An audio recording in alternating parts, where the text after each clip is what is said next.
Hi, I'm Chris Outen, Director at Kwinana Industries Council. I'm going to talk to you about Westport.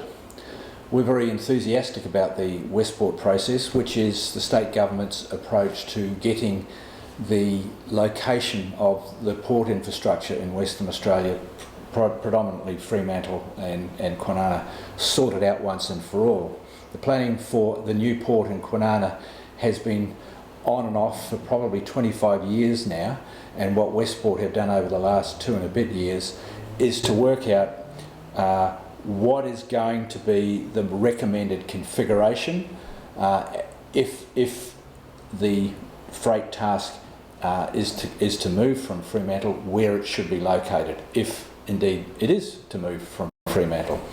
Westport have come up with their small group of recommendations. Each of those recommendations involves the deindustrialisation of Fremantle in favour of locating what freight goes through Fremantle today, over time relocating that to Kwinana. So that's the bulks and the containers.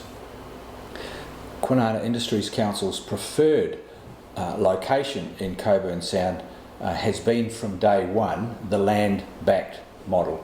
So that means the dock hugs the coast northwards from Kwinana Bulk Jetty or the BP oil refinery, northwards from there and right up to the Alcoa Jetty, and that leaves room for expansion up towards the Australian Marine Complex further northwards for later.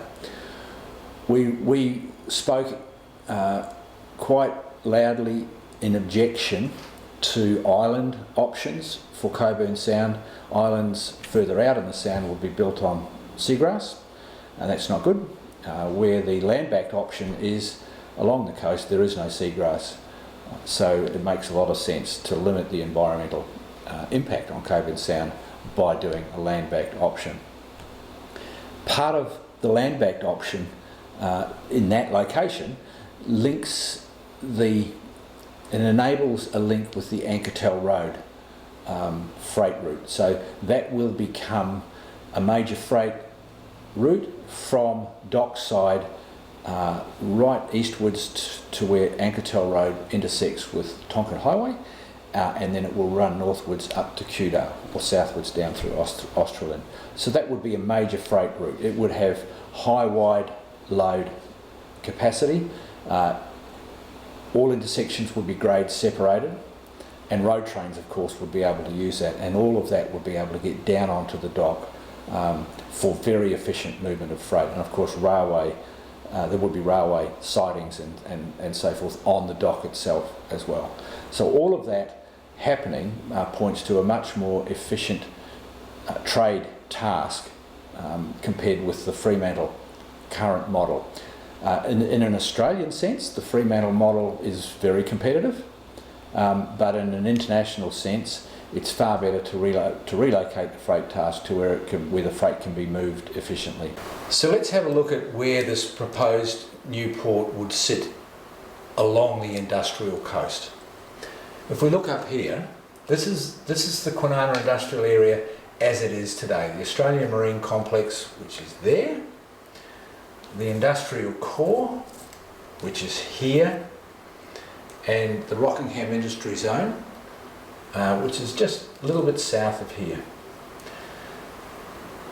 So the location that's being recommended by the Westport Task Force as it draws to its conclusion is a land-backed port which would be located along this part of the coast.